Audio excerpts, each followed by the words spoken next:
आज से 13 वर्ष पहले वर्ष 2012 में भारत को ब्रिक्स देशों में सबसे कमजोर कड़ी बताया जाता था, लेकिन आज वही भारत ब्रिक्स सहित दुनिया के दूसरे बड़े बड़े महत्वपूर्ण संगठनों का एजेंडा और दिशा तय कर रहा है।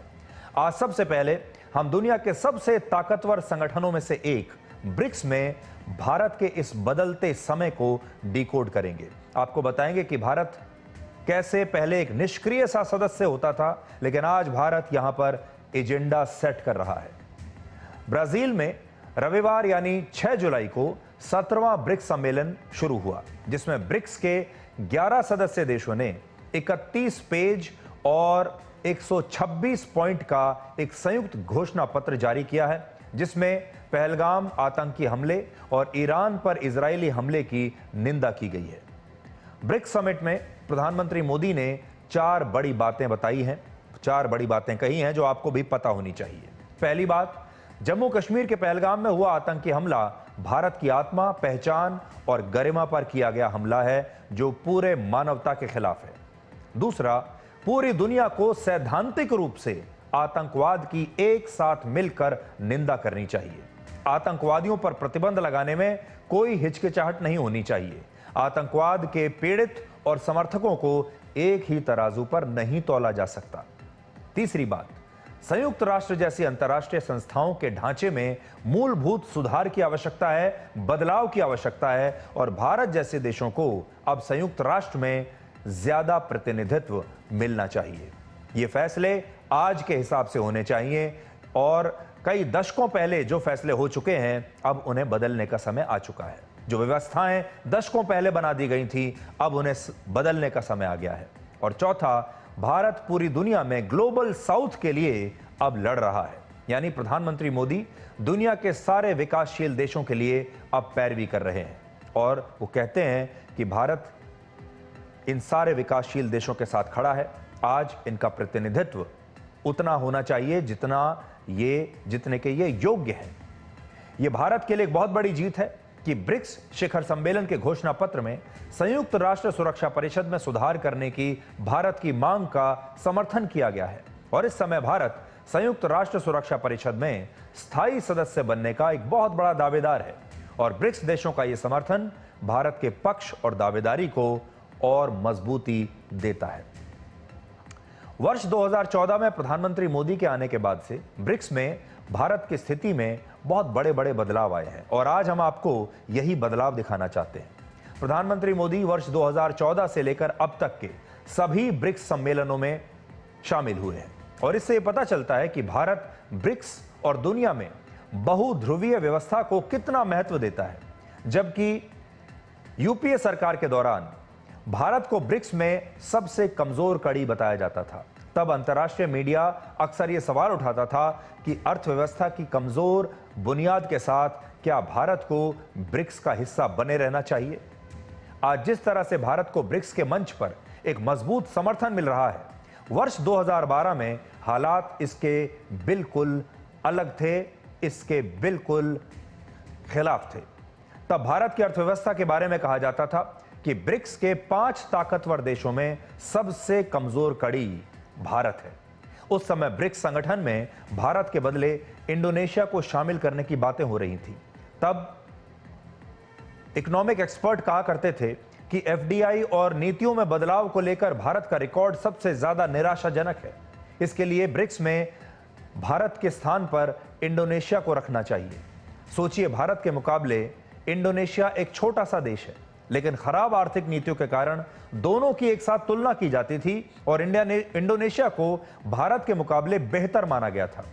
वर्ष 2025 में भारत की जीडीपी ग्रोथ रेट 6.2% रहने की संभावना है, जबकि इंडोनेशिया की जीडीपी ग्रोथ रेट सिर्फ 4.7% की रफ्तार से बढ़ने की संभावना है। पिछले साल वर्ष 2024 में भारत की अर्थव्यवस्था करीब 332 लाख करोड़ रुपए की थी, और इंडोनेशिया की थी सिर्फ 118 लाख करोड़ रुपए की।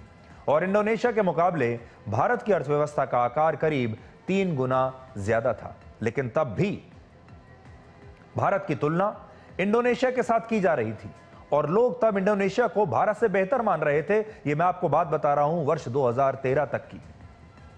और तब ये दुनिया मान चुकी थी कि भारत के अच्छे दिन अब कभी वापस नहीं आएंगे। उस समय भारत इन्वेस्टमेंट ग्रेड में अपनी सबसे खराब रेटिंग के बहुत करीब पहुंच गया था और इस रेटिंग के आधार पर ही दुनिया के देश या वित्तीय संस्थाएं किसी देश में निवेश करने का फैसला करती हैं और उस समय भारत की रेटिंग बहुत खराब थी। उन दिनों भारत में यूपीए की सरकार के दौरान एक शब्द का बड़ा इस्तेमाल होता था जिसे कहते हैं पॉलिसी पैरालिसिस, और इसका मतलब होता है एक ऐसी स्थिति जब कोई सरकार अपने इरादों में कमियों की वजह से महत्वपूर्ण कानून और सुधार लागू नहीं कर पाती, महत्वपूर्ण बड़े बड़े फैसले नहीं ले पाती। वर्ष 2013 में सभी ब्रिक्स देशों में चीन 9.3% की इंडस्ट्रियल ग्रोथ रेट यानी औद्योगिक विकास दर के साथ पहले नंबर पर था। भारत सिर्फ 2% ग्रोथ रेट के साथ इस लिस्ट में आखिरी पायदान पर था। उस समय ब्राजील, साउथ अफ्रीका और रशिया जैसे देश भारत से बेहतर प्रदर्शन कर रहे थे। यह ग्राफ आपकी स्क्रीन पर जो चल रहा है आप इसे ध्यान से देखिए। भारत में महंगाई भी ब्रिक्स के सदस्य देशों में सबसे ज्यादा थी। वर्ष 2013 में चीन में महंगाई की दर करीब 2.1% थी, जबकि भारत में महंगाई की दर उस समय 9.3% से भी ज्यादा थी और यह सबसे ज्यादा थी। तब रशिया, ब्राजील और साउथ अफ्रीका में भी भारत के मुकाबले महंगाई कम थी। वर्ष 2014 की शुरुआत में दुनिया की 5 सबसे कमजोर अर्थव्यवस्थाओं की पहचान की गई थी और भारत उनमें से एक था। बहुत पुरानी बात आपको नहीं बता रहा हूं, आज से सिर्फ लगभग 11-12 साल पुरानी बात आपको बता रहा हूं। और इनमें जो बाकी के जो 4 देश थे वो थे तुर्की, इंडोनेशिया, ब्राजील और दक्षिण अफ्रीका। तब ये कहा गया कि ये देश अपने विकास के लिए विदेशी निवेश पर बहुत अधिक निर्भर थे और हमारी तुलना किन देशों से हो रही थी आप देख लीजिए। तब भारत के लिए यह बताया गया कि औद्योगिक विकास दर और महंगाई को लेकर भारत का प्रदर्शन ब्रिक्स देशों में सबसे खराब था।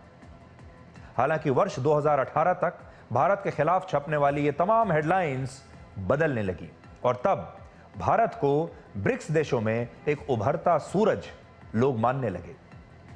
सूर्य की तरह भारत उभरने लगा। उस समय भारत दुनिया भर की सबसे तेज रफ्तार से बढ़ने वाली बड़ी अर्थव्यवस्थाओं में से एक बन गया। सोचिए, जिस भारत को वर्ष 2012 में ब्रिक्स की सबसे कमजोर कड़ी बताया गया, वही भारत 2018 आते आते ब्रिक्स के विकास का एक बहुत महत्वपूर्ण इंजन बन चुका था। पिछले कुछ वर्षों से भारत ब्रिक्स देशों में सबसे तेज जीडीपी ग्रोथ रेट वाला देश है। पिछले साल वर्ष 2024 और 25 में भारत की अर्थव्यवस्था 6.5% की रफ्तार से बढ़ी और ये चीन, रशिया और साउथ अफ्रीका से भी ज्यादा है। और अब आईएमएफ, मॉर्गन स्टैनले और एचएसबीसी जैसी वित्तीय संस्थाएं वर्ष 2014 के बाद भारत में आए नए संरचनात्मक सुधार और निर्णायक नेतृत्व के बड़े आर्थिक बदलावों की तारीफ कर रही है। अब आईएमएफ ये कह रहा है कि दुनिया में चल रही आर्थिक मंदी के खिलाफ भारत एक संजीवनी की तरह है। मॉर्गन स्टैनले ने पिछले महीने एक रिपोर्ट जारी की जिसमें भारत को दुनिया की सबसे तेज रफ्तार से बढ़ने वाली मुख्य और बड़ी अर्थव्यवस्थाओं में से एक बताया गया। रशिया के राष्ट्रपति व्लादिमीर पुतिन ने वर्ष 2024 में एक बयान दिया जिसमें भारत की अर्थव्यवस्था की तेज रफ्तार को बाकी के ब्रिक्स देशों के लिए एक उदाहरण बताया। और रशिया खुद भी एक सुपर पावर है, लेकिन वो भी भारत की अर्थव्यवस्था की तारीफ कर रहा है। और वर्ष 2013 में भारत की क्रेडिट रेटिंग के कम होने का बहुत बड़ा खतरा पैदा हो गया था, लेकिन आजकल भारत की रेटिंग लगातार बढ़ रही है और दुनिया भर में भारतीय अर्थव्यवस्था की तारीफ हो रही है।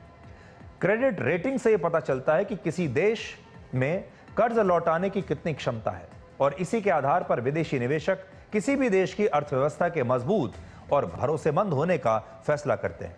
भारत के लिए खास बात कही जाती है कि एक समय था जब ब्रिक्स में भारत पर सबसे ज्यादा संदेह किया जाता था, भारत को लेकर सबसे ज्यादा सवाल पूछे जाते थे और अब भारत को ब्रिक्स में एक बहुत ही प्रतिष्ठित और बड़ी ताकत के रूप में स्वीकार किया जाता है।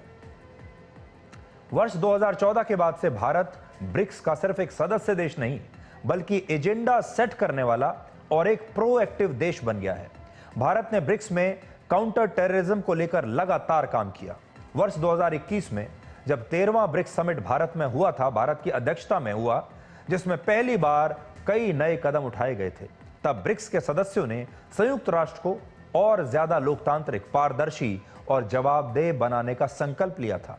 पहले भारत को ब्रिक्स में अक्सर साइडलाइन कर दिया जाता था, लेकिन प्रधानमंत्री मोदी की लीडरशिप में उठाए गए इन कदमों की वजह से भारत अब ब्रिक्स के एजेंडे का केंद्र बन गया है। भारत ने ब्रिक्स में अंतरिक्ष में सहयोग, भ्रष्टाचार के खिलाफ कदम और ग्लोबल साउथ के मुद्दों को उठाया है। पहले ये मुद्दे ब्रिक्स के एजेंडे में थे ही नहीं, और ये बदलाव प्रधानमंत्री मोदी की दूरदर्शिता और उनकी सक्रिय कूटनीति की वजह से संभव हुआ है।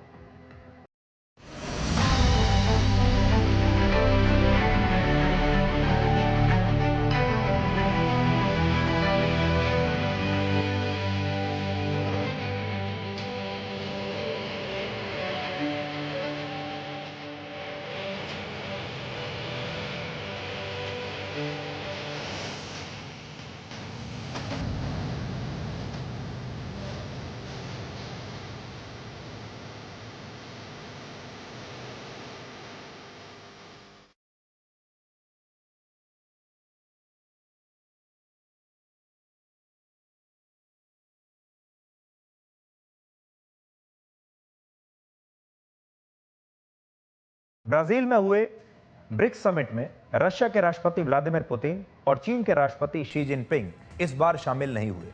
राष्ट्रपति पुतिन इस सम्मेलन में वीडियो कॉन्फ्रेंसिंग के जरिए जुड़े रहे। हालांकि रशिया की तरफ से उनके विदेश मंत्री भी ब्राजील में थे। चीन के राष्ट्रपति शी जिनपिंग के बदले इस बार चीन के प्रधानमंत्री ब्रिक्स में शामिल होने के लिए पहुंचे। इसके अलावा ईरान के राष्ट्रपति भी इस बार ब्रिक्स के सम्मेलन में शामिल नहीं हुए और उनके विदेश मंत्री यहां पर आए।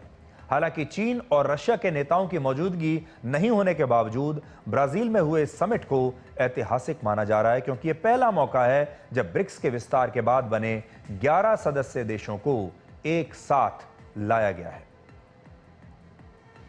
तो ब्रिक्स के बारे में, या जो ब्रिक्स की राजनीति होती है, हमारे देश में बहुत सारे लोगों को इसके बारे में पता नहीं है कि ब्रिक्स में क्या होता है। ब्रिक्स में हम जब शामिल होने के लिए जाते हैं तो भारत की क्या भूमिका होती है, और ऐसे बड़े बड़े अंतर्राष्ट्रीय मंचों पर कैसे धीरे धीरे भारत की जो भूमिका है और ज़्यादा बढ़ती जा रही है, उसका विस्तार हो रहा है, भारत की भूमिका और ज़्यादा सक्रिय हो रही है।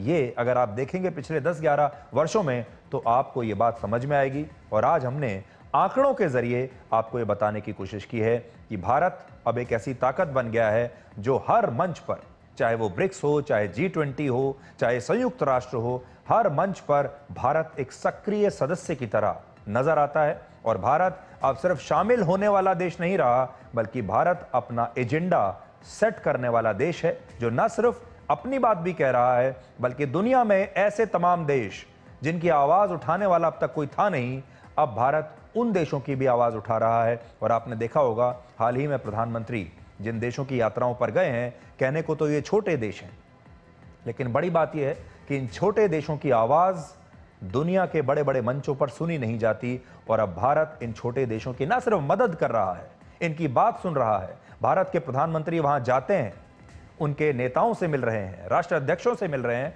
बल्कि दुनिया के बड़े बड़े मंचों पर उनकी बात को पहुंचा भी रहे हैं। इसलिए आप ये कह सकते हैं कि भारत अब ग्लोबल साउथ का एक वैश्विक नेता बनकर पूरी दुनिया के सामने उभर रहा है। और ये बात आपको बहुत अच्छी लगेगी, आपको अपने देश पर गर्व होगा।